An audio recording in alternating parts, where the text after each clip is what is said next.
भागवत जी ने ये बात कही।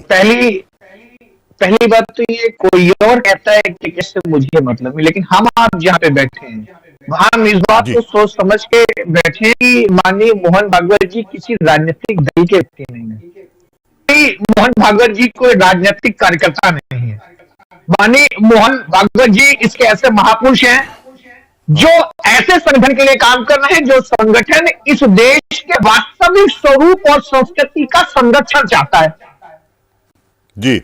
और इस संरक्षण के लिए इस देश के मूल निवासी अगर धीरे धीरे करके ऐसे कम होते जाएंगे संख्या में, तो इस संस्कृति की अलग कौन जगाएगा? क्या मानी भागवत जी ने जब हिंदू समाज से ये आग्रह किया कि हम 3 बच्चे पैदा करें, तो क्या कहीं इस बात का जिक्र आया है क्या कि अन्य धर्म के लोग ज्यादा बच्चे पैदा कर रहे हैं? नहीं, ऐसा तो उन्होंने कुछ नहीं कहा जी। नहीं कहा ना भैया अपनी संस्कृति का संरक्षण, अपनी संस्कृति का विकास, ये तो हर एक व्यक्ति का दायित्व है और अधिकार है। इसको तो आप नहीं रोक सकते ना। और आप सोचो, अगर जम्मू कश्मीर में कांग्रेस पार्टी के नेतृत्व की सरकारों ने अगर कश्मीर की यह स्थिति न की होती, तो क्या आज कश्मीर के कोने कोने, गली गली, पहाड़ी नुक्कड़ नुक्कड़ आतंकवादी का जमावड़ा लग रहा होता? क्या इनकी औकात होती? क्या इनकी हैसियत होती? जी जी। लेकिन आज आपके मुल्क का सबसे खूबसूरत कोना, जहां इस मुल्क के लोग ही जाने में डरते और जो जाते हैं वो बीच बीच में कहीं न कहीं अपने परिवारों से दूर हो जाते हैं। ये क्यों हुआ? ये अगर आज वहां की आबादी में 30 से 50% भी, अधिक नहीं, बहुसंख्यक ना होता, अल्पसंख्यक होता, लेकिन अगर 30 से 50% अगर सनातन संस्कृति धर्म को मानने वाले लोग होते, तो क्या यह स्थिति बढ़ पाती?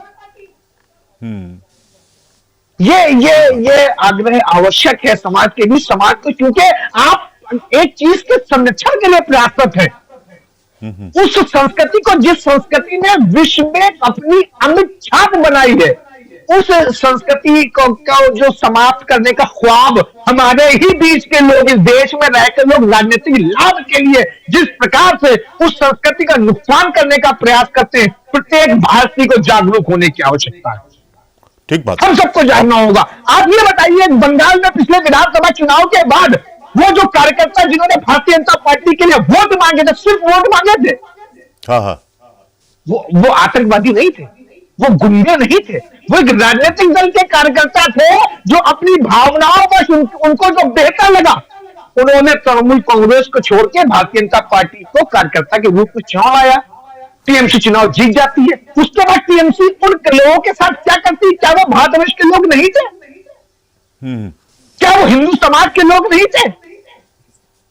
तो डेमोग्राफी चेंज होने का डर एक आम भारतीय को क्यों ना सताए? क्योंकि जैसे डेमोग्राफी में थोड़ा सा भी परिवर्तन होता है, वैसे ही आप विदेशी संस्कृति से ओतप्रोत होकर भारतीय संस्कृति को नष्ट करने का दुष्प्रयास करना प्रारंभ कर देते हैं। और इसलिए हम सब भारतीयों को जागरूक रहने की आवश्यकता है कि हम सब अपने आप को जगा के, अपने बच्चों को जगा के रखें, क्योंकि ये राम और कृष्ण का देश है, और इस देश से राम और कृष्ण के नाम को जो मिटाना चाहेंगे, हम सब कतई ये बर्दाश्त नहीं कर सकते जब तक हमारा जीवन है।